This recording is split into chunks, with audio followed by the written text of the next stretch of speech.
Ako si Ana Marie Lugdat. Bali, ang position ko is logistic assistant. Kasi before, nag-part-time kasi ako dito before. So, August, mga 4 years na kung samahin mo siya lahat. Hindi ko sure. Malamang nagkaisa lang yung buong logistic team kasi medyo marami kami. Oo, malamang sa iba hindi nila ako gusto kasi medyo mataray ako pagdating sa Pero in different aspect naman siguro yung Sa klase kasi nung trabaho namin, hindi po pwede kasi na yung yung laging mababa yung loob mo. So, kung hindi ikaw, just in case yung nanalo, sa palagay mo, sino sa mga kapwa finalists mo yung deserving para maging Employee of the Year?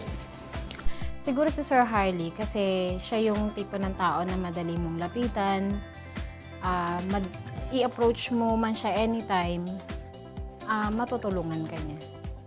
Siguro sa amin, sa part kasi ng logistic, as member nung team na yon, siguro yung ma-accomplish namin yung daily na deliveries namin, malaking malaking bagay na yun sa World Home.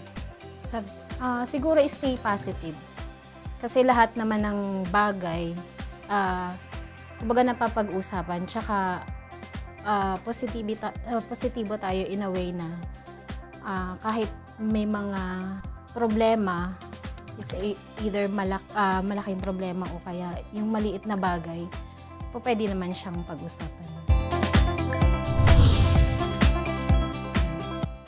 I'm Joy Nilagubana.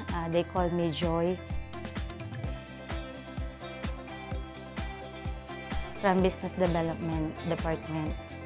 Sales Coordinator ako sa World Home Depot Corporation. So, sa palagay mo, ano yung dahilan bakit ka binoto bilang Employee of the Year? Sa palagay ko, siguro baka no choice lang sila. Hindi, joke. Siguro, naniniwala sila na deserving din ako. And then, I love my job. Kumbaga, I work hard for it. Kaya siguro nakikita nila na masipag daw ako or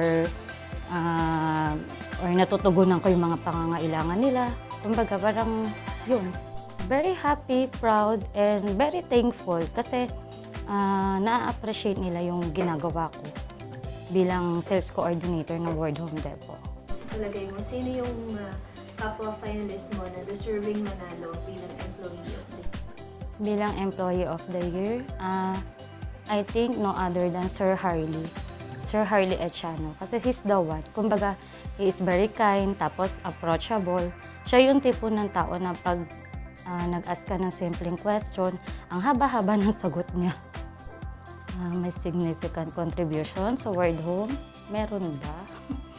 I think as being sales coordinator sa World Home, it is very known to help the sales team na dun sa mga sales target nila. And at the same time, yung contribute dun sa customer satisfaction. So yun lang yung alam kong significant role ko sa World Home. If ever na ako'y mananalo, well, maraming salamat sa mga bumoto sa akin, sa mga naniniwala, sa mga nagtitiwala na sa kakayahan ko. And yun lang, happy anniversary, keep up the good work, and then remember, we are one team, we are family. So happy anniversary, World Home Depot. Yun lang. Ako si Princess Yu, Human Resource and Administrative Officer ng World Home Depot.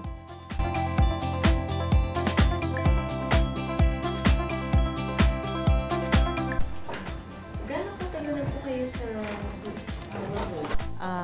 Almost 6 years kasi nag-start ako ng October 17, 2008. Actually, hindi ko din alam. Baka nga ako nga dapat ang magtanong dun sa mga empleyado, bakit ako? Pero sa tingin ko naman, siguro yung reason kung bakit is, syempre kasi pag HR ka, kailangan accommodating ka. So siguro yung pinaka-first naisip nila kung bakit nila ako binote is na-accommodate ko lahat ng concerns nila na empleyado. Overwhelmed ako kasi yung mga co-employees ko is nakikita nila yung hard work. Lahat ng mga ginagawa ko na siguro may mga nagawa ako na nakatulong din naman sa kanila. So, na-overwhelm ako.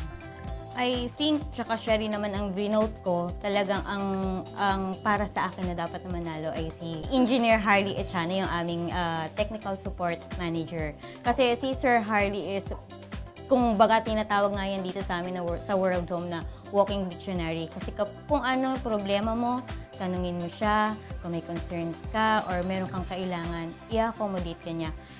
Kahit na hindi ka niya ka-department or kahit nasa mababa ka man, nasa mataas ka, sasagutin ka niya. Tutulungan ka niya. Pero paano kung si Ana manalo? Ay, sorry, princess. Panalo si Ana. Nasa iyong huling halakhak, Ana. Bago matapos ang araw, gusto ko lahat ng concerns ng office, ng empleyado, kung ano mang problema, planchado lahat. Yan ang gusto ko. Wala akong maiiwan na problema pag alis ko ng office. So, yun naman din ang first priority ko. Pag pumapasok ako, anong problema, anong kailangang ayusin, at ano ang dapat bigyan agad ng aksyon.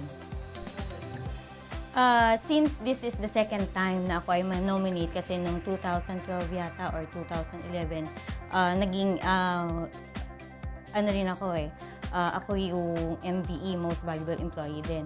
So ngayon naman, dun sa mga co-employees ko, mag-stand out din sila.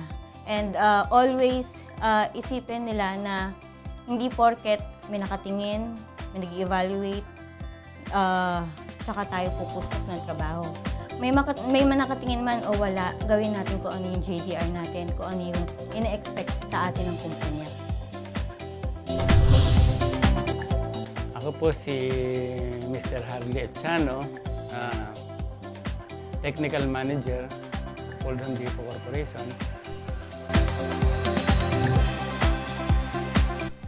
Na-employ ako permanently nung March 16, 2007. But before, dati na kami magkasama sa company since 1997. So, sa palagay niyo po, sir, bakit po kayo binoto ng mga ka-opisina ninyo? Siguro po, wala na silang iba makita. Joke lang. Ano lang. May mga qualities siguro sila nakita sa akin. Salamat sa kanila na siguro na napili nila ako. Siguro dahil na rin sa pakikisama ko sa kanila. And then, aside from that, yung dedication ko sa trabaho, siguro nakikita nila yon sa halos lahat kasi ng mga kasama ko, wala akong pinipili. Kumbaga, ine-entertain ko kahit sino. Nung una, wala naman kasi sa akin nag-inform, no? Pero actually, hindi ako umaasa na ako mapipili dahil marami naman kasing deserving. Dahil na rin sa sa sinabi ni boss na lahat ng empleyado dapat maging model bilang empleyado ng Oldham Depot. Sorry dun sa dalawa, no? Kasi kailangan kong pumili ng isa. Although lahat naman na finalist deserving sa na maging Employee of the Year kasi may mga bumoto sa kanila. Dapat na finalist sila. Kaya lang, kailangan kong pumili ng isa at ang nakikita ko ay si Ana.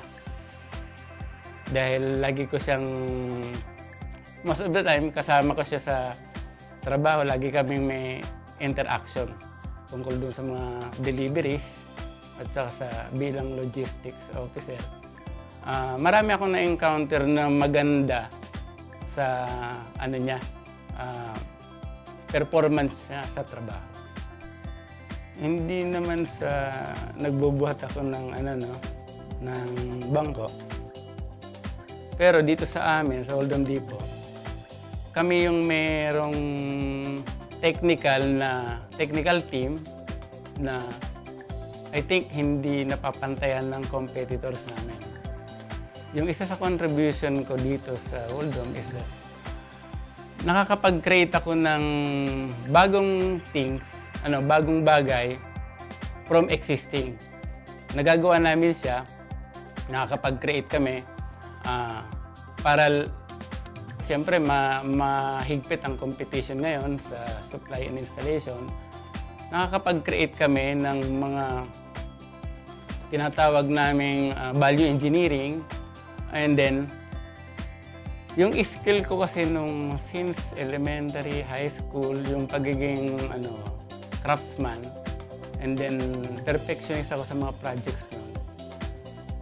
Napagsama ko siya, yung pagiging craftsman ko at saka yung skill, yung accuracy ng engineering, nakapag-combine ko siya, and then nagagamit ng company sa mga namin, sa mga materials namin, application. Yun ang talagang linya ko. Sana yung mga ibang kasama ko sa company, lagi nilang isipin yung objective ng company, na tayong lahat, nagtatrabaho tayo para sa company. Hindi para sa isang tao, hindi para sa personal mong gain, kundi para dun sa main objective, yung vision ng company, masunod natin, kumbaga, maging part tayo ng improvement ng company. Kasi para sa akin, pag natulungan natin yung company na mag-grow, as individual, tinutulungan na rin natin lahat. Lahat ng empleyado. Kumbaga, isa lang yung target mo, pero nagagawa mo lahat.